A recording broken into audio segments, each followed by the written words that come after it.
नमस्कार दोस्तों, मैं हूं बिंटू कुमार और आज हम बानसूर विधानसभा की ग्राम पंचायत ज्ञानपुरा में पहुंचे हैं और आज हम आपको ऐसी शख्सियत से रूबरू कराने जा रहे हैं जो दबंग सरपंच माने जाते हैं। हमारे साथ हैं ग्राम पंचायत ज्ञानपुरा सरपंच विजय इंदौरिया जी। हमारा जो चैनल है बिंटू की नज़र, इसमें आपका स्वागत है। सबसे पहले सरपंच साहब, आपको बधाई। 900 से अधिक वोटों से आप जीते हैं। तो आप जो ज्ञानपुरा के सरपंच बने हैं, तो जीत का श्रेय किनको देना चाहेंगे? जैसे देखिए, ज्ञानपुरा की जनता, ज्ञानपुरा के बुजुर्ग, ज्ञानपुरा के युवा और ये जितने भी ज्ञानपुरा के अंदर जीव हैं, जितने ज्ञानपुरा के देवता हैं, लोक देवता हैं गरीबदास जी, ये सभी इस श्रेय के पात्र हैं। सर, आप गोरक्षक के रूप में भी कार्य करते हैं, काफ़ी कार्य किए हैं गोरक्षा के भी आपने। तो आपकी टीम किस तरीके से काम कर रही है गोरक्षक के लिए? मैं गौ सेवा के क्षेत्र के अंदर वो चीज़ करना चाहता हूँ जो अब तक हिंदुस्तान के अंदर कहीं लागू नहीं हुई। तो गौ संरक्षण एक बहुत बड़ा महत्वपूर्ण कार्य मेरे लिए है। मेरे जीवन का एक उद्देश्य है गौ संरक्षण, और इस गौ संरक्षण को लेकर के ही मैंने एक कल्पना की, और कल्पना करने के पश्चात मैंने एक उद्देश्य बनाया कि मैं इस देश के अंदर एक डेमो बनाना चाहता हूँ। इस देश के अंदर एक ऐसा मॉडल बनाना चाहता हूँ जिसके जरिए मैं इस देश को समझा सकूं गौ संरक्षण किस तरह किया जा सकता है। उसके लिए मैंने देखा कि मेरे पास इतना आर्थिक नहीं था, इतना मेरे पास सिस्टम भी नहीं था। गौ रक्षा करते करते मैं थक गया था। 2-4-5 झूठे मुकदमे भी लगे, लोगों की दुश्मनियां भी बनी, लेकिन ज़्यादातर स्थितियाँ इतनी ज़्यादा खराब हो गई कि किसानों के पास फसल नहीं है, किसानों के पास पानी नहीं है, और ये हमारे जो लावारिस पशु हैं ये उनकी फसल को नष्ट कर देते हैं। तो वो रात भर इनको दौड़ाते रहते हैं, अपने खेत से निकालने के पश्चात वो इनको रोड पे भी नहीं बैठने देते। जब ये दर्दनाक स्थितियां मेरे सामने आई तो मैंने निश्चित किया कि मैं जो है चुनाव लड़ूंगा, और चुनाव लड़ करके सरपंच बन करके मैं एक मॉडल बनाना चाहता हूं। और उस मॉडल के लिए मैंने मेरी कार्य योजना 3 महीने के अंदर मैंने 20% काम पूरा कंप्लीट कर दिया है। उस क्षेत्र के अंदर, जो मेरी पंचायत के अंदर जो क्षेत्र था, चरागा भूमि थी, उस क्षेत्र के अंदर मैंने गौ संरक्षण करने के लिए एक पूरी योजना तैयार कर दी है। मैंने मेरे एक्शन प्लान के अंदर, मेरी पंचायत के अंदर, ये इस देश में पहली पंचायत है जिसमें एक्शन प्लान के लिए मैंने सबसे पहला एक्शन प्लान मेरा यही है कि जो लावारिस जीव हैं उनका सेवा केंद्र मुझे खोलना है। गाय से नंदी पैदा होता है, गाय से बाछा पैदा होता है, जिसकी आज हमारे समाज में आवश्यकता नहीं है। वो हमारे किसानों की फसल खराब करता है। उसके लिए मैंने नंदी अभ्यारण्य की व्यवस्था कर रहा हूं। उस नंदी अभ्यारण्य का प्रारंभ सावन से ही प्रारंभ कर दूंगा, और अगले सत्र के अंदर, अगले सत्र का प्रारंभ होता है जैसे किसान का नवंबर में, नवंबर के अंदर हम अपने गांव के नंदियों को वहां लेना प्रारंभ कर देंगे। सर, आप जो नंदीशाला जो बना रहे हैं उसमें इस तरीके से लोगों के आरोप हैं कि वहाँ अवैध खनन किया जा रहा है ग्राम पंचायत द्वारा, इस तरीके का भी आरोप लग रहा है। इस बारे में क्या कहना चाहेंगे? नंदीशाला के लिए जो प्राय में हमने जो जमीन ली है, वो जमीन हम पंचायत की जमीन रख रहे हैं। वो जमीन चरागाह है, वो जमीन गायों की रक्षा की जमीन थी। उस जमीन में हमने नरेगा के द्वारा प्रारंभ के अंदर एक छोटे से तालाब की, उस तालाब को हमने जल संरक्षण के लिए पक्का बनवाया। उसमें हमने अपनी जेब से, किसी सरकारी मदद के बिना 3 लाख रुपए लगा करके उसकी मजबूती दी है। उसके साथ में हम एक भीम डैम और अप्लाई कर रहे हैं केंद्र सरकार को। तो हम चाहते हैं कि पहले पहाड़ से पूरा जो जल संरक्षण है, जो पूरा जल संरक्षण वहां किया जाए, और उसके बाद में वो जो भूमि है उसके लिए हमें कहीं खनन कराने की जरूरत नहीं है। हम वहां पर कोई खनन की आवश्यकता नहीं है। वहां पर उस जो भूमि है वो पर्याप्त है, और उस भूमि के लिए हमने 4 किलोमीटर की दीवार प्लस उसके अंदर बड़ा टीन शेड, हमने अपना प्रस्ताव लेकर के एक्शन प्लान से हम सांसद महोदय से रिक्वेस्ट करके आए खुद, और सांसद महोदय उसके अंदर संरक्षण रहेंगे। इस नंदी अभ्यारण्य को हमने पारदर्शिता देते हुए, जो ज्ञानपुरा का सरपंच बनेगा इसमें, वो सदैव इसका अध्यक्ष रहेगा, मेरे अलावा जो भी रहेगा। प्लस इसके अंदर नारायणपुर की जो चरागाह की जमीन आती है और जो बुर्जा की जमीन आती है, इन दोनों पंचायतों से भी हमने निवेदन किया है, इन दोनों सरपंचों को हम इसमें उपाध्यक्ष रखेंगे, और एक पारदर्शी योजना रहेगी। इसमें कम से कम 50 युवा काम करेंगे। सर, अभी एक क्वेश्चन ये भी है कि दीपावली के आसपास आपका एक वीडियो जारी हुआ था, उसमें आप हथियारों के साथ पूजा करते हुए दिखाई दे रहे थे, जिससे काफ़ी विवाद में भी आप रहे थे। उसमें आपके खिलाफ एक मुकदमा भी दर्ज हुआ था, पुलिस थाने में केस दर्ज हुआ था। इस बारे में ये पूरा क्या था ये मामला? जैसे देखिए, वास्तविकता तो ये है कि हम प्रतीक पूजा करते हैं, ब्राह्मण हैं और सदा से ही हम इस प्राचीन सभ्यताओं से जुड़े हुए व्यक्तित्व हैं। हमारे पिताजी भी संन्यास ग्रहण किए हुए हैं, पहले आर्मी में थे। मेरे बड़े भाई साहब यूएनओ के अंदर अभी इस टाइम में सतीश कुमार शर्मा जो राष्ट्रीय सुरक्षा सलाहकार समिति में सदस्य हैं और रिटायरमेंट विंग कमांडर हैं। मैं पहले सीआईएसएफ में सब इंस्पेक्टर था, मैंने रिजाइन किया है। मेरे एक और बड़े भाई थे जो ऑन ड्यूटी पिछली साल ही स्वर्गवास उनका हो गया, वो सीआईएसएफ में सब इंस्पेक्टर थे। मेरी पूरी फैमिली जो है बेल्ट से संबंधित फैमिली है। हम राष्ट्र के लिए, हम देश के लिए, हम माता बहनों के लिए, हम गौ के लिए अपना सर्वोच्च न्यौछावर कर सकते हैं। हमें आज तक मेरे परिवार पर किसी पर भी कोई क्रिमिनल, कोई भी मुकदमा किसी भी थाने में हिंदुस्तान में कभी दर्ज नहीं हुआ। हम लोग राष्ट्र सेवा करने वाले लोग हैं। प्रतीक पूजा जो होती है वो हमारी परंपरा है। पहले भी हमारे किसान लोग जो थे अपने हलों की पूजा किया करते थे विजयदशमी को।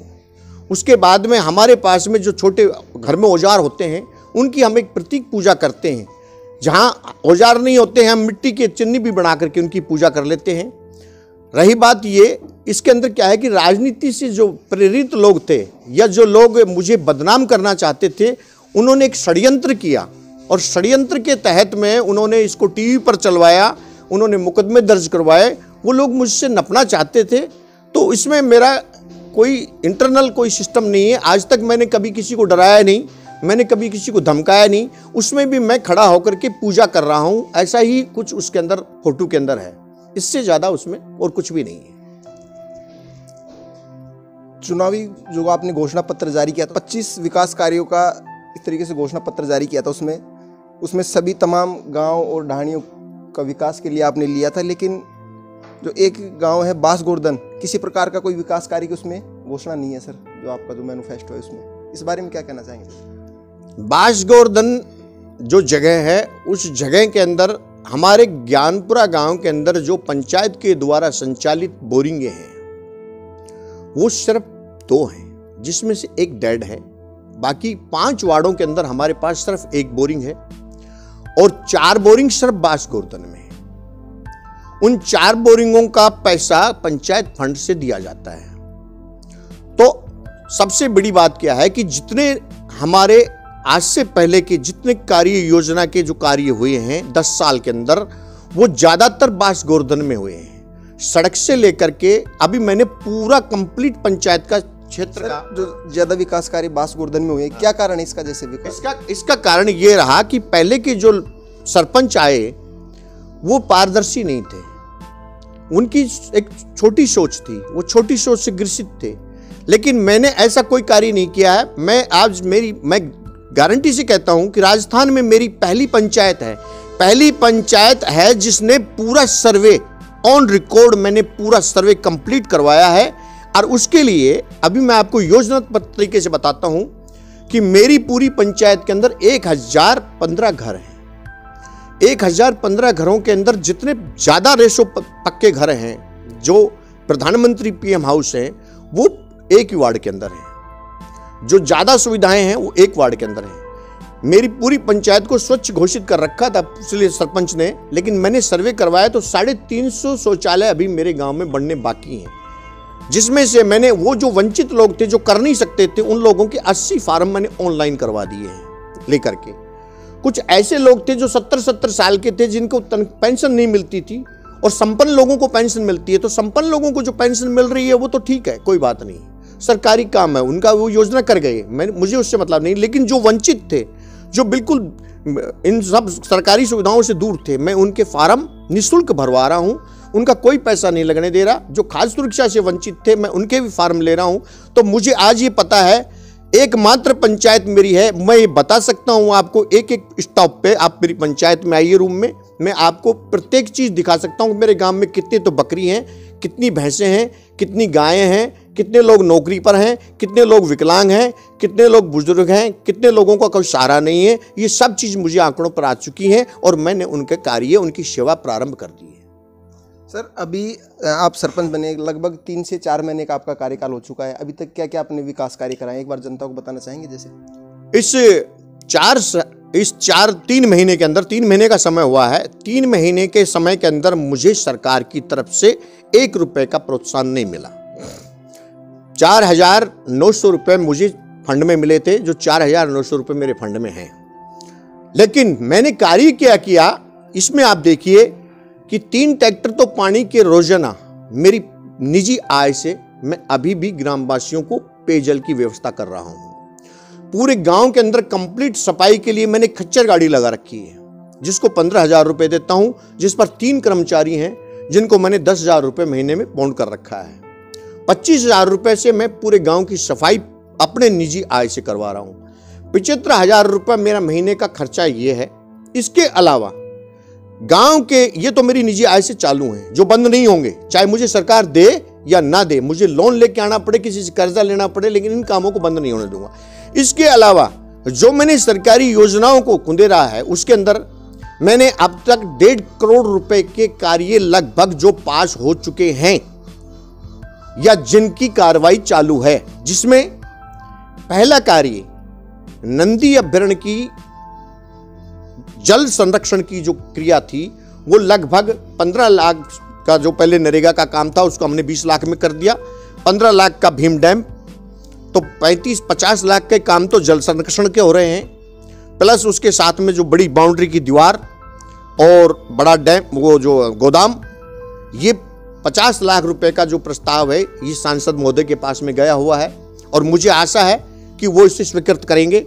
मैंने पूरे पंचायत को, जो सेंट्रल गवर्नमेंट की जो पॉलिसी है, जिसके अंदर सूखा और गीला कचरा अलग अलग स्टोरेज किया जाएगा, उसके लिए मैंने जगह चिन्हित करवा दी है।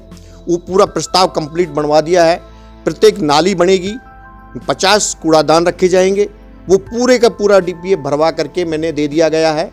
प्लस जितने मार्ग थे हमारे, वो नरेगा से मैंने उनकी कार्यविधि चालू कर दी है। बाछड़ी वाला जो रोड है, वो नरेगा से अभी चालू है, 15 लाख रुपए का अभी पास करवाया है। तो करीबन ये जो खैंटा को रोड जाता है, खुर्द खरकड़ी को जो रोड जाता है, ये कृषि विभाग के लिए स्वीकृत हो चुका है और इसका जो है पैसे का जो है शकुंतला जी ने लेटर जारी कर दिया है। प्लस इसके अलावा पहाड़ में से जो पानी और जो रास्ता उतर रहा है पक्का तिबारा तक, उसके लिए 33 लाख रुपए का दोनों तरफ सुरक्षा दीवार के साथ शकुंतला जी ने अपने जो DRD जो फंड होते हैं, उसको लेटर लिख दिया गया है। तो करीबन 1.5 करोड़ रुपए की जो विकास की योजनाएं हैं, वो मैंने लगभग पास करवा ली हैं, जो काम मार्च के बाद में धीरे धीरे प्रारंभ हो जाए। सर, अंतिम और लास्ट सवाल है आपसे।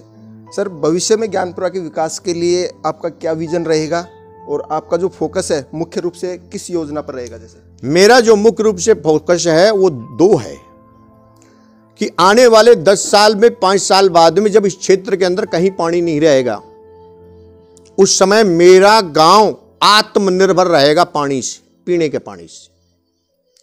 जब इस क्षेत्र के अंदर, आसपास के अंदर, मतलब कोई नंदी और कोई युवा, दूसरा जो मेरा उद्देश्य है, कोई नंदी और कोई युवा मेरा यहां पर बेकार नहीं घूमेगा।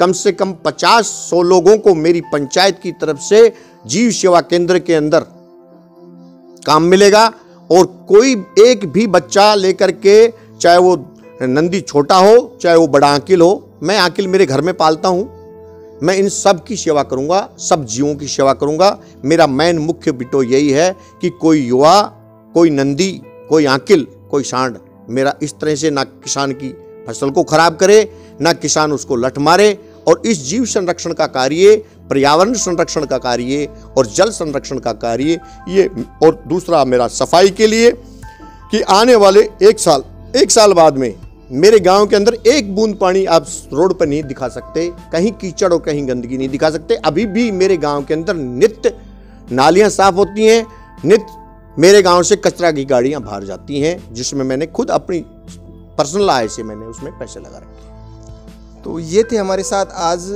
ग्राम पंचायत ज्ञानपुरा के सरपंच विजय कुमार इंदौरिया जी, जिनसे हमने आज यहाँ से जो इनका क्या विज़न रहेगा 5 साल में कौन कौन से विकास कार्य करवाएंगे ग्राम पंचायत के लिए, काफ़ी तीखे सवाल इनसे किए। उनका सबका जवाब इन्होंने काफ़ी प्रतिष्ठा से और अच्छा सवाल जवाब किया इन्होंने। कैमरामैन मुरारी के साथ मैं बिंटू कुमार, देखते रहिए बिंटू की नज़र।